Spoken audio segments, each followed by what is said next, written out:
Постоянно имам чувството, че моите близки ми мислят нещо лошо. Отговарям на това запитване. В самия проблем или решението на проблема, че това е само чувство.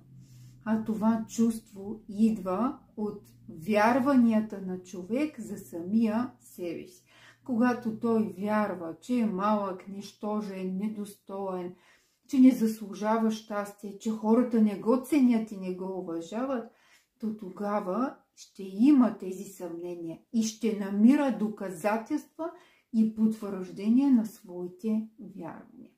Ако се препознаеш в това видео, е изключително важно да изградиш стабилен вътрешен център. Аз се казвам Йовка Трифонова, терапевт и емоционално здраве с есенциите на доктор Бах и помагам на хората да живеят по-спокойно и по-удовлетворено.